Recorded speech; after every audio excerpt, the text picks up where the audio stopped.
All right, welcome back to another episode of the Dad Squad Solutions. Your A team is here: Kai, Chad, and none other than TK. Today we're going to be having another guest that is near and dear to the Dad Squad's heart. His name is Freddie Mac. Freddie was born and raised in Maryland, and he brings just energy and authenticity and personality to every single thing that he does. So he is the co-host of The Hang with Roy and Freddie Mac, the radio show on Q102 in Cincinnati, Ohio. And they just keep everybody listening and engaged every weekday from 3 to 7 p.m. Guys, make sure to check that out if you're in the Cincinnati area. And they are bringing all kind of laughs and stories and honestly some really great music. So, Freddie, we know that when you're off air, you stay busy with just being a proud dad of your very, very handsome son. I think one of next to mine and Chad's. Very, very handsome. His son's name is Cam, and he's been playing the drums, Freddie himself, since he was 2. So I would honestly consider you an expert drummer by now. I mean, come on.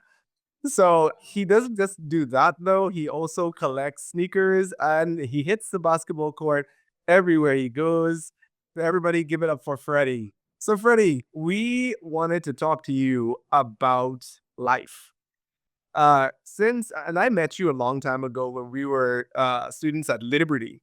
And we've always been good friends ever since then, just kind of following each other's journey and praying for each other. But today I wanted to talk about your journey because I know that you've gone through some really tough life challenges and you've overcome a lot of those challenges. Tell us a little bit about just a brief overview of your journey so far.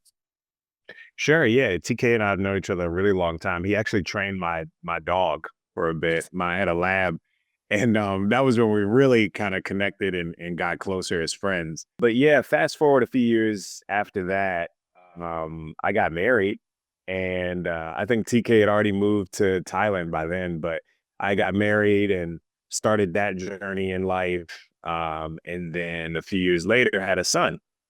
So where TK and I met in Virginia, I moved to Cincinnati, Ohio for the job that I have now that he was just talking about. And my son was born here.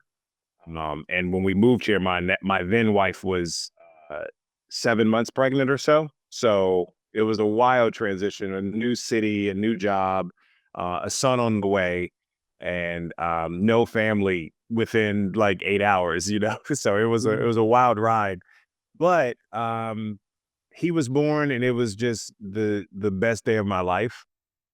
And a few years, well, not even that long, maybe a year and a half, things really started to break down just at home. I thought it was best that, my wife and I, or my then wife, like we separate and try to parent our son separately, and co-parent that way. And, it's not, and I think I speak for pretty much any guy in that position or in a similar position when I say that this wasn't how I imagined my life going, it wasn't the plan. It wasn't anything that I had in the back of my mind ever, that life would end up with um, a split family, I suppose. And so, yeah, it's been that way now. It's been about 4.5 years or so. Just come from complete separation and everything and co-parenting separately. And I'll start with this. We've come a really long way. We've Mm. come a really long way. So hopefully right off the bat, that is encouraging to anybody. It can get better. It takes a lot of time. It takes a lot of effort. It takes a lot of humbling yourself. And God, a lot of people want to shift blame and point the finger, and I'm guilty of that as well. But ultimately, your children are the reason. So Mm. nothing else matters. You know what I mean? Nothing, the dynamic between you and your partner or, how you feel about them, how you don't feel about them, whatever the case, your child is the focal point. And I also believe he was the motivation behind one of the biggest motivations behind me leaving because the relationship wasn't that great at towards the very end. So I Mhm. didn't want him to grow up in this environment, what we were living in. I didn't think it was right. I didn't have any experience in that. I grew up in a 2-parent household, and I had a sibling, and I just so was not used to this at all, or what that Mhm. situation was, and I didn't feel that that was healthy. So I had to do what I had to do, and that was just me leaving that relationship, so that I could, what I thought at the time at least, was be a better father to my son. Because again, that became the most important thing, to me. So yeah, that's where I'm at now. Just we're co-parenting, and I'm a divorced dad yet now, Mhm. technically speaking. So yeah, not everything has been easy. Certainly, it's definitely been some challenges, um, but I'm happy to say I'm here to tell the story, like that I'm a father, and I'm involved in my son's life, even though I'm divorced from his mom. Now, Freddie Mac, I have a quick question for you as a newly married man myself, and recently found out that I will be a father myself as well. There's been an ongoing debate, not a debate, just like a banter between my wife and I, where we just say that it's between, like, it's me and her against the world, quite literally, like the kids won't come between us and all of that. But one point you did touch on was your child was your motivation, right? Now, me never having been married before, never having been a father before, this is my first try in all both aspects. How do you think I should be looking at it? Like, is there a few pointers that I should be looking out for? Is there anything that I should be careful for going into being newly married and going into fatherhood right now? Yeah, and I did say that, the focus became so much about our son, and I think that if I could give you some advice, um, stay connected with your partner. Okay. Make sure, as much as you are spending intentional time and making intentional time for your son, which is obviously important, which obviously is going to take 99% of your time. um Capitalize on that small percentage of time that you have with your partner. You need that. You need to remain like here, with each other and connected here. And this new baby will, I don't want to say get in line, but it will just become a part of your Engulf. natural life. Yeah, it'll engulf a lot of your time. It'll take a lot of your focus and Yeah. and time and energy. But it doesn't mean that it's impossible, Mm. to remain connected with your partner, because I think once that connection gets lost, you may start to go through the motions. And I'm not saying this is me. I'm not saying this is everyone's situation, but you don't want to go through the motions, and then you have another kid, or 18 years from now they go to college or university, and you don't even know who this person is anymore, because you two have lost each other. You've lost your way. So I would maintain this, your the first relationship, and that is with your partner, with your wife, um, to in order to not lose sight of each other. Not that the baby isn't important at all, right? It's one of those things too where it's so different for everybody. Like, you find you it just naturally kind of clicks. But if you take time to sit down with one another, hey, weekly, monthly check-ins and things like that. Hey, where are we? Are we good? And where could I help you more? Where could you help me more? And you still have intentional connection with each other. Everything else, I would assume, would fall in line after that. Because we are a podcast that is focused mainly on giving tips and cues to all fathers or like prospect fathers, husbands out there, right? What can you say to the men who are not in touch, maybe in tune with their feelings or emotions, and not necessarily want to be able to be vulnerable every week? We need to talk about where we are, because some men, yes, they might be something that bugged them during the week, but they like it's something small to them. And then they were like, okay, I'll just wait because it's not that big of a deal until like eventually it becomes like a major thing and then talk about it. Maybe how would you advise men like that? But then I would ask the question. Sorry, Freddie. I'm not going to stop you. I just want to ask this one question. Why? Why are they not vulnerable? Some people just are born that way and they just don't share because they don't seem see the issue as big of a deal as somebody else. We like to say females are more emotional creatures, so they would naturally want to do like a weekly check-in, a bi-daily check-in, every other day kind of vibe. But then men are not the same. Something that might be big for the woman is not as big for me as a guy, for example. Does that make sense? Sure. So Yes. we get to the end of the week check-in. My wife is like, "Oh, let's talk about this," and I'm like, there's nothing to talk about.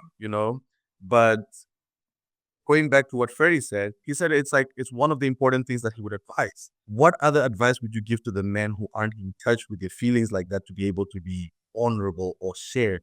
Like, is there a major importance to it, or is just a point of view that you had? It's just an opinion. I think it's a little bit of both. Okay. And I would say to maybe answer, both of your questions, at least part, it's conditioning. I Mhm. think a lot of men were raised and the world says to suppress your feelings and men don't cry and a lot of things like that. And I get it. How can you be a protector if you cry? Like people might think you're all confused now. Like it doesn't, you can be both. You can still be a solid masculine man and be your wife's provider and protector, however that looks for you, right? And still be in touch with what's truly going on inside. And I don't know that it really starts with you and your partner. I don't know that it starts there. I think it starts with you internally. That just means working on yourself as a man and maybe unlearning things that we've been taught or ways that we were raised that may not necessarily work for us. I think our parents or our guardians, whoever raised us, did the best that they could. And we know what we know. And there's so many influences, and the world is loud. There's a lot of information out there. But I think it starts with you and yourself. I don't want to, we don't have to get religious, but, praying and seeking God and being intentional with that time too. So I think there's a spiritual component to it. I think that there's also a psychological component to it. So I'm a big advocate for therapy, and not just because, and I think you kind of hit on this, Kai, not when something or things are going wrong. I think therapy is a preventative measure. It's for both. It's for both. When things are heavy and crazy and wild, but also um, preventative. So you can start now, even when things aren't quote unquote going wild and crazy and wrong. I think that you learn skills along the way throughout therapy that can help you be in touch with yourself, be in touch with your emotions and learning how to deal with it.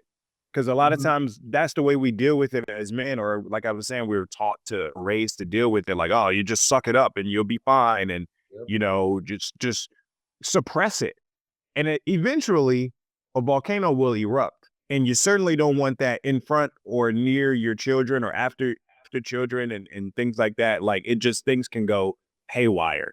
And Mhm. so I think just taking preventative measures along the way, like therapy, like having conversations with yourself in the mirror. What am I journaling? That's also something that I wish that I had done throughout that long, rough patch that I had of again, these are things that I've learned just kind of along the way. But journaling and writing it out, getting it out however you can in a healthy manner, those are all preventative measures before things get crazy. And then you can come to your partner, your wife, your spouse, and you can have these conversations. You may not have anything to bring this week. You may not have any emotional, but maybe if you're journaling along the way, maybe if you're praying along the way, maybe if you're taking time with yourself, whether it's in the car on the way to work, whatever, you can be open. You Mhm. allow yourself to be more open, so that way you can remain connected with yourself first and foremost, and then with your partner. I don't have it right. I don't know that I have all the answers. I didn't know all the answers then, because who knows, things might have been different had I done everything that I just said years ago. Who knows, But these are things that I've learned along the way to at this point be a better father and connect with myself and move forward in a healthy manner, mentally, physically, spiritually, all those things. That's why we're here. This is the nuggets of wisdom that we bring to everybody who has not been able to learn the things that you have learned as well. So once again, we're honored to have you here. sharing your experience and everything that you have gone through as well, man. We appreciate that. Therapy is one step, and now I am, and Kai and Chad are also in the process of being life coaches. I've recognized that even with me and some of my clients, when I'm talking with them, and we have this issue where they say, "Well, I just don't know how to share this emotion. I don't know how to process this emotion, or this is not something I grew up with." And that's why I asked the question, why? Like that question, why, is very important for a lot of men in different stages of what you say you went through, the disconnect, the contemplation, and then the finalizing everything. At each step, we ask the question, okay, well, why is this happening? Why do I feel this way? Why is this important or not important to me? Being able to answer those questions, they're hard. Those are hard questions to answer. No one has ever taught you how to answer them. And so even just staying connected, um, and being vulnerable, you're like even Kai said, oh, some guys are just born like that. The guys that are born like that, they have psychological issues. And that's coming from me. But those that are not sure how to process those emotions, we have to understand why why don't you know? What is it that you don't specifically know? What are you doing right now and how is that working for you? Has it been getting you closer to your spouse, or has it been causing or helping contribute to the wedge that is formed between the two of you? Ask yourself, why am I Mhm. feeling, why do I feel like I can't open up? Why do I feel closed off? Why do I, yeah, it starts with a life coach. If you need some help getting there or starting out, there is no shame in that. It doesn't mean all the stereotypes. I know therapy now is much different than it was maybe 10 years ago. Mhm. I think it was very like, oh, something's wrong with you. You're crazy or whatever. No, we all are in the process of trying to be better men and Mhm. better fathers and better partners. So there's a lot of unlearning and relearning that we all have to do. There's nothing wrong with that. I don't care what anybody says. There's nothing wrong with seeking help, even for yourself. Like, oh, I'm the only one that can help me. No, that's not true. There's lots of resources. There's lots of resources out there that can help us. Men need help too. Talking to the men at the different stages, and I want us to kind of move in that way, right? So talking to the men that are feeling the disconnect right now, what are some things that you think that, and again, everybody's different, but what are some of the things you think that they should be watching out for so that they can start making moves to helping connect back? When you feel like you're walking on eggshells was a big sign.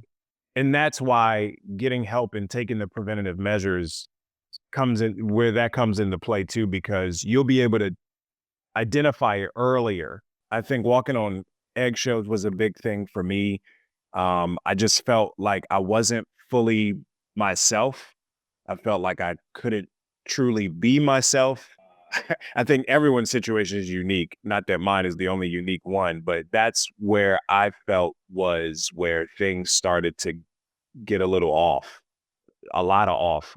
I felt very um uncentered in a lot of these moments. So little things grew into bigger things because emotions come into play and things like that. So had I been in therapy earlier, I could have easily seen signs and maybe would have been able to correct things or and not even in the other person, within myself. Mhm. Just fully taking responsibility and making the changes that I need. So when I come to a space where I'm um to be a partner, I can I can be better, I can be Mhm. I can be emotionally calm and I can be at a better clear-headed space where we can have conversations, we can talk about what's bothering us, what's going wrong and like these weekly, monthly. I just felt a little off Mhm. and it's I think it started to spiral from there. So again, if I'm taking responsibility for me and my actions and my contributions, I think that the walking on eggshells was a big red flag for me. Yeah. Um, it just didn't feel right.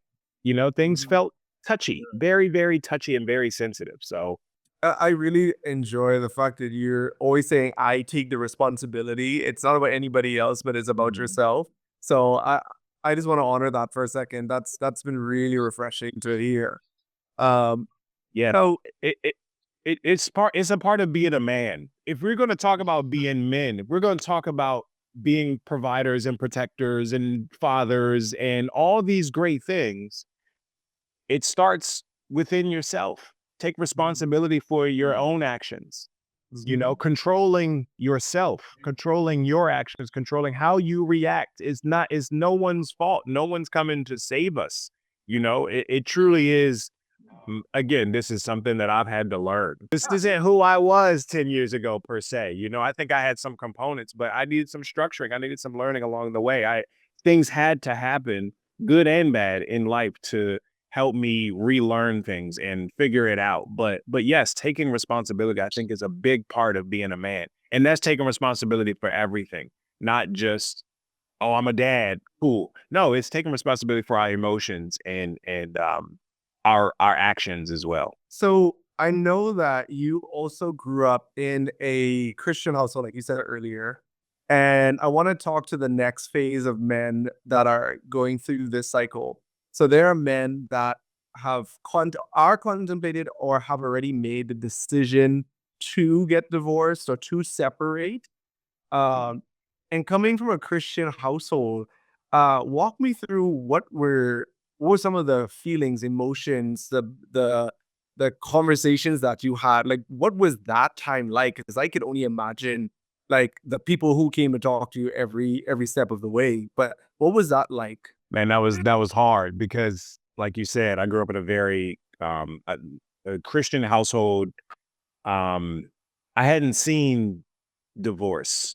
It wasn't normal in my family dynamic. My grandparents have been together 70 years on both sides of my family, so it was a very rough thing. It was a very different thing that, again, I wasn't prepared for, and I couldn't expect everyone else to be prepared for. There's no way. And again, this is something too that kind of goes back to what I was saying a little bit before in some ways, because when I finally decided to dump all of this on my family, like, hey, this is what's going on. I haven't said anything for a couple of years or however long it had been. When I dumped it all, it was a lot. And maybe that's not just your family, we as men, maybe that's your boys, your friend group, that you're constantly expressing things to. But specifically my family, it was a rough go, man, because I felt like, most importantly, I was disappointing my family. They were all at the wedding. They were all a part of they're my life, right? They're my lifeline. And I felt like I was disappointing them by making this decision. But I had to make the decision. I had to do what I needed to do for me. I knew that I had to do what I had to I know I had to do whatever I needed to do for my son, because had things gone way left, how would I be able to be a parent? So I had to, it was imperative that I made the moves that I had to make. And no, they didn't approve of it. They did let me know early on that, although they didn't approve what I was doing, they did respect it. And I was like, well, that's great to hear. Because, you know, and and then as time went on, I got word that, from my family that um we're not walking in your shoes every day. So, we live far away. You have to make these decisions. This is a part of being a man. And, props to my family, although they didn't approve of me getting divorced and taking that route. This is the man that they've raised at the end of the day, the one that can make decisions and make what I felt was the best decision for my family, even though it's not like divorce isn't, it's frowned upon, or it's whatever taboo phrase people like to put on it. It's what needed to happen, I felt. And I didn't feel that I always had the support that I needed. And I'm not saying that they're wrong for that or bad for that or that I love them any less. They supported in the way that they felt they could. Again, this isn't a normal circumstances. No one knew. We didn't know what we were doing. Mhm. None of us in any standpoint at any Out point there. in that. Yeah, like this is. I'm just trying to figure it out, and I'm panicked. Because again, all I want to do is be a father. And this is the first thing I said to my lawyer. Mhm. I don't care about anything. I want to be a dad. I want to be an Mhm. involved father. I don't want just the title. I want the time. So um, that's all I cared about from the beginning. And I felt that, hey, presenting this to my family, this is what I feel like I need to do, etc. That was the only way to help that happen. To be a dad was to open up and tell them truly what was going on. But it wasn't very well received. And they wanted to help. They wanted to help as best they could. Right. Right. It wasn't just judgment. I don't want it to sound like it was just judgment and they looked at me weird, like a black sheep or something like that. Um, but they supported the way that they felt that they could or should. And and Mhm. and it was a lot of encouragement, like, hey, are you sure? And there was a lot of long conversations, almost therapy sessions, to some extent, even from my Uh, parents. But it ended up being okay. It ended up being okay. But it was wild coming from a Christian background, a Christian home. This was not what the Bible says and that sort of thing. And I was like, "Oof, yeah, okay, that's pressure. my family has history of divorces in it and such, and us at DSS, none of us say, okay, yes, we are okay with divorce. Like, go ahead and divorce. It's okay if you don't feel it, whatever. No, but one thing that I want to make clear is that somebody like yourself tried various ways to help things through when you started noticing pitfalls were happening, separations, like emotional separation, things like that. Like you tried your best to do Yeah. the best you could. Whereas some of the people that I've seen, you know, everything is very much emotional. It is, I Mm. don't like her and she doesn't like me. And so that's it. We're just gone, done. And there's no regard for the child. And so I say, there's sometimes where you try your very best and you've put out all that you could, but unfortunately, things just don't work out. They just didn't work out. And so now from here on, how do we continue to honor God and be the parents that the Lord has blessed us to be in our moving forward for our children or our child? Like that's what I think should be the main focus of it all. Yeah. Yeah. I don't know. And I think there was fear. There was a lot of fear from me because again, this wasn't normal. I didn't know anything about this. I was just doing what I felt needed to be done in order to remain a father, an active, involved father. Mhm. And my parents know what they know. My family knows what they know. They gave me advice that I didn't feel was working or would work for my situation. So I had to ultimately be a man and a father and do what I had to do. So yeah, again, taking responsibility. Like I can't blame anybody else. What my parents said or my friends said or anything like that. No, this is on me. These are the decisions I have to make. And we later reconciled, I guess if you want to use that word, because we never were my family and I were never apart Mhm. in that way. The love wasn't lost or anything, despite them not agreeing with everything. But when we maybe came back to it sometime later, the conversation that is, um, I was I was affirmed in that I'm not a failure. I'm a Mm. good man. I'm a good father. Um, they could see it. I didn't have to tell them like, "Hey, look what I'm doing. I'm being a great dad over here." They could see with their own eyes and hear and hear with their own ears. And I took that as man, that made me feel so good. I know everybody doesn't have that situation. And maybe it's not familiar relationships. Maybe it is friendships. Maybe it is your guys, your boys. Um, Whoever you consider close to you, giving you that affirmation, I think that encouraged me a lot too. So I just want to ask you two quick questions. First, how did you break it to your son? Like, how did you explain to him that, mom and dad are no longer going to be the same? And the second question is like, how do you maintain a good relationship with your ex-spouse? He was so young. He was 1.5 when the decision was made, the filings with the court and whatnot. So he was so young, and that's why, going back to earlier, like, I felt that he was motivation in a sense because he was young. I didn't want his early memories of his parents, memories in life, to be of mom and dad not seeing eye to eye in front of him, growing up that way. And so I felt like the time was ticking before that memory kicks in children's brains and they start to recall things.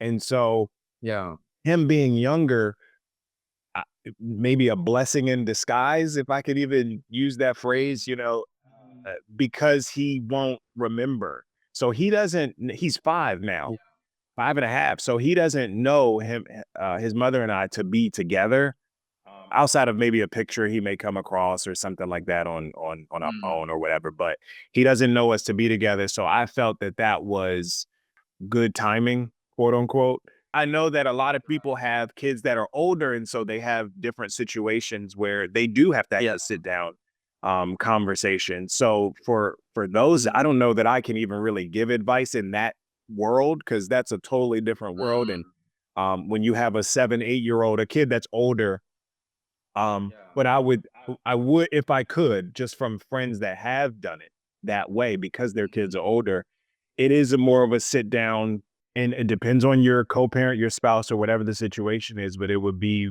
more of a moment of this is what's happening, and mom and dad love you very much. You didn't do anything wrong, and affirming your child in that way that the love we have for you hasn't changed.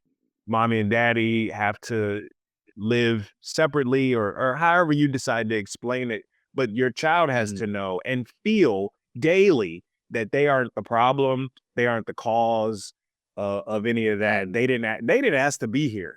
We as adults made these decisions. Now, I also am sure that at some point, now that he's getting ready to go to kindergarten, my son getting ready to go to kindergarten, and as he continues to learn life, that conversation may come up. Those questions may come up. Why are you and mom not together? Or how come we don't live in the same house? Or however that topic comes up. And I don't know that I'm fully prepared outside of what I just told you. I don't know that I'm 100%. I dread when that comes. And not for, I don't know if I dread it more for me or for him. Like, I just want to be prepared to say it. And I don't really know any other way other than what I just said, even at whatever age he may ask, right? Just that mommy and daddy felt that we could love you at the highest level separately. So, you have your mom's house, you have dad's house. And that's all up until this point, that's all he knows. Mom's house. He's always known it as mom's house and daddy's house. And so that is for that as far as a conversation or a sit down, that's all I got so far, Yeah, what's crazy? It's just so what to ask. Yeah, I was about. or just what I've seen. No, it's okay. And that's just what I've seen and heard other close friends of mine do or how they've gone about it. But I didn't have to do that in my situation, at least not up until this point. Your second question was just the relationship with co-parenting. Ex-spouse. Yeah. How do you maintain an amicable, good relationship, or at least a decent relationship with someone who's your ex-spouse? If you can't have a conversation face to face without things blowing up, because that was my situation at one point. Write it down. You don't have to talk, and you see, because usually if you're in front of one another, your child is present or your children are present, and they are picking up. They are watching when things are, when you're separate and you're living separate, and you do see each other at a school event, at child pickup or drop off, whatever. They're watching. kids take in everything. And I am amazed at my son's memory at 5 years old, not about his mom and I, but I'm amazed at the things that he recalls from a year ago, or a long time ago. So they are watching everything between both the parents. And so if you can't talk without things turning up, text, or I know a lot of people use like co-parenting apps and things like that. So things can be tracked. Nothing can be, oh, I never said that, or there's no arguing. This is the transcript here. You said this on this date, or we agreed to XYZ. And so that was how it was for a really long time. We have this firm record here of words. There's no takebacks.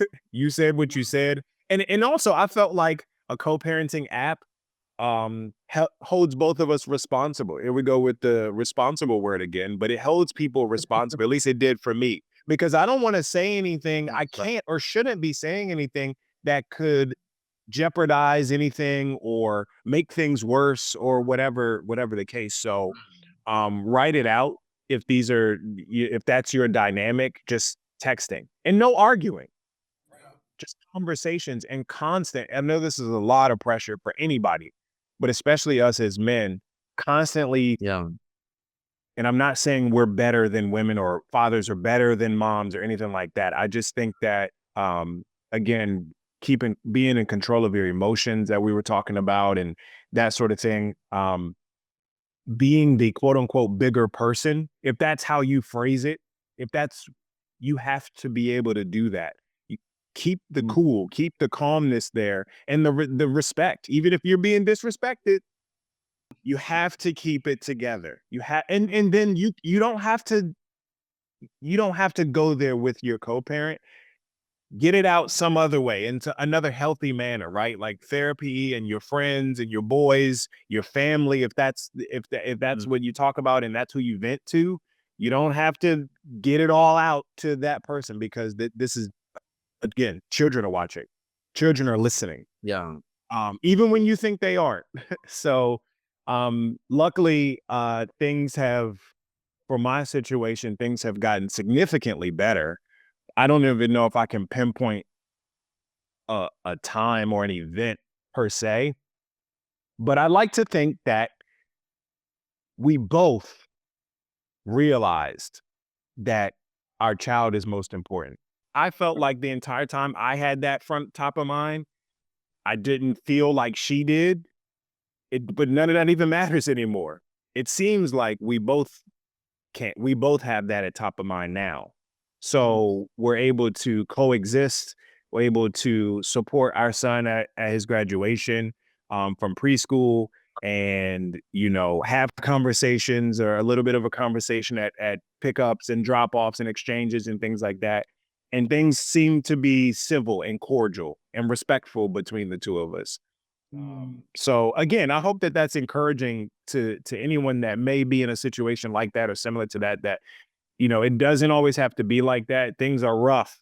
Don't get me wrong. Things are tough and rough and uncharted waters, but hopefully it isn't always that way between the two parents. We spoke about your child being young, not remembering the split up, and perfect timing, quote unquote. But we also know that kids go out there, and you said you're dreading the conversation that's gonna come and all of that. But there will be a void that takes place within your son's life for not having a mother and a father in the same house. What kind of advice or prep are you taking, or would you advise other men out there to be able to take, to make sure that the kid does not feel that same void growing up and does not feel like, man, I'm like, you know what I mean? Like there's just that missing piece of like, I didn't grow up with my mother in the house, or I didn't grow up with my dad in the house, and like every other kid, or like, like you said, affirming them, making sure that they know that they're doing good is a good job. That's a great starting point, of course. But there's still that one aspect where they're just missing both figures in the same household. Actions speak louder than words. Yes, affirming your children and letting them know that, hey, daddy still loves you, mommy still loves you, you're not the reason, et cetera, et cetera. I think saying those things is very important. Right. But like I was saying, kids observe too. So if you're saying that, but if you're not showing up at their little t-ball game or graduation ceremony or whatever, if you're not there, if you're missing, that will cloud a child's judgment. They won't fully be able to grasp that. Yeah. Now I know work comes up and things happen. And you can't be there for every single little thing. Or I'm talking about if this is a consistent thing where you're not showing up, and even when they're at your house, you're not present with them. You're on your phone. Your mind is everywhere else. You're not connecting with them. Intentional connection with your children, I think, is very, very, very, very important. So you have to show and prove that through your actions, showing up and being present, kneeling down and getting on their level, looking eye to eye, and little things that I've learned like that along the way show that, hey, I'm here for you, regardless of I'm not with you 24/7, but I'm here. When you're here with me, you're here. When you're there, I'm still here for you. I don't say this because it's just, you can always call me. You can always FaceTime me. I'm never declining a call from well, he's 5, so he doesn't have his own phone, but I'm never declining a call from, Right. because I know it's likely him, or God forbid something's wrong, but usually it's been him just wanting to say hi, or and so being there for him physically, and mentally, emotionally, is at least a part of my plan. Mm-hmm. Outside of the words and the affirmations and validations and things like that. I think that actions speak way louder than words ever can. And kids will call you out for that too. They have kids that are old enough to recognize, like, okay, mom is saying this and dad's saying that, but like he's never actually doing this, or she's never actually there, or never answers the phone, or whatever the case. And so I'm learning from those things too. I'm learning from what I see and what I hear. Like, kids will pick up on things and they will absolutely call you out. Unintentionally too. They just talk. They're just honest. They don't really feel any other way. That learned behavior of lying or covering it up or suppressing, like, they just say it. I hope to continue to be there, in all the ways. I grew up in a split household as well. I was mainly raised by my dad. No, my mom, sorry. I got distracted for a minute there. I was raised by my mom most of the time. And my dad was somewhat present, but the older he got, the older I got, he also kind of just like dwindled into thin air, and he was not nowhere around, So does it leave a scar? Sometimes, and it's not even a thing of like anything, but it's just them as they grow older. I think it gets to a point of like, okay, my son is old enough now to go into the world and do his own thing. But like you said, being present, it doesn't matter whether you stay with him or not, it doesn't matter how often and how involved he is, but just constantly knowing that he's there. I feel like that was a very good answer, man. I appreciate that. And I think that our listeners would also be agreeing with you. And if they do not, you guys can leave a comment in the comment section down below. I want to say this, like, there are some extremes to all of this, right? So your story has been one that's very redemptive. And I think I said the most refreshing thing about it is your measure taking responsibility for things, your understanding of the situation. Of course, hindsight is 2020, but nonetheless, like, you've done such a great job in keeping your son and your own identity at the forefront of it. But there's also situations out there where you do have parents that aren't doing what you did, that are potentially using their children in a negative manner rather than a positive one. And so I want to kind of talk a little bit about those potential uh, situations where they're using their children to attack or to hold the child hostage for the other spouse, either to gain attention or to get them back or whatever it may be. Um, you being a person that had that fork in the road and you chose the better side, what would you say to parents that are doing that right now? I'd say you're only hurting your children.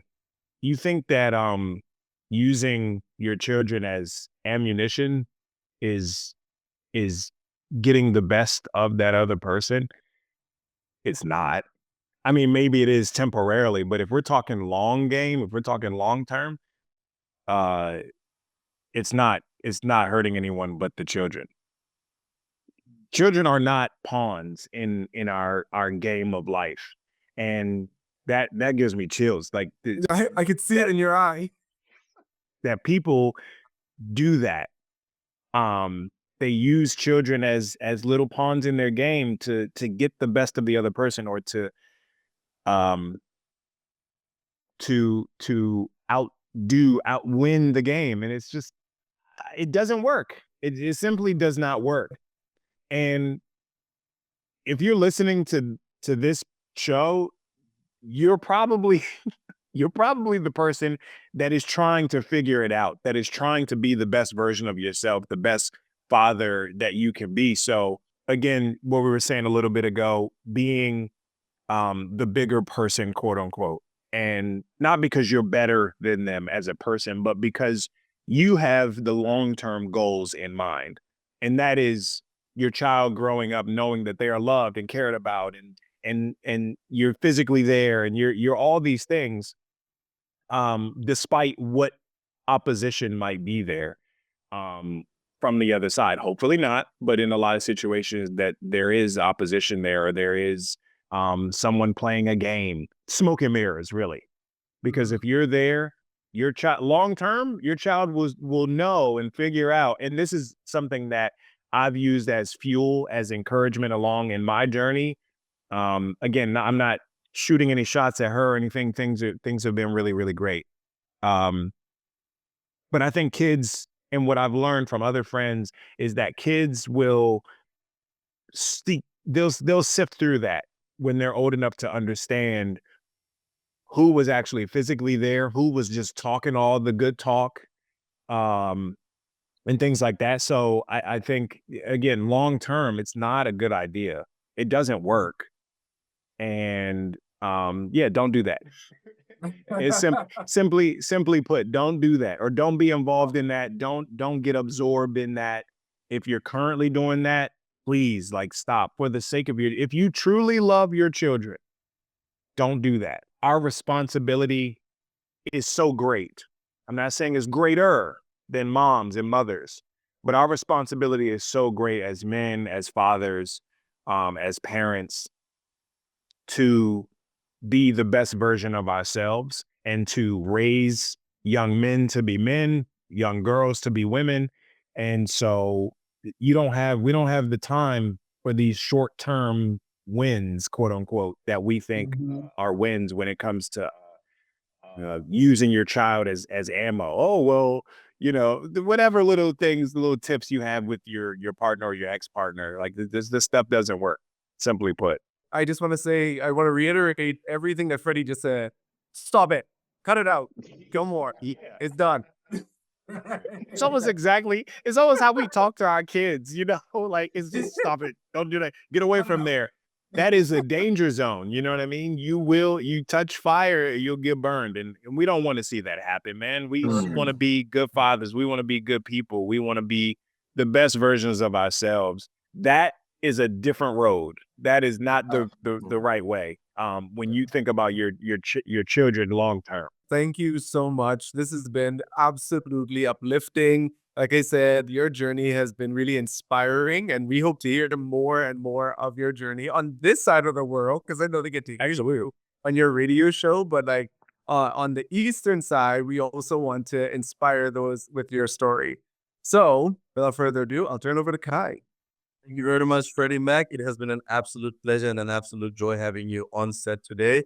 To all our viewers joining us, please do not forget to hit the like button, subscribe, share this video, comment in the comment section down below. We would love to engage with you guys as well. And other than that, from DSS, is adios, and see you in the next episode, guys. Take care.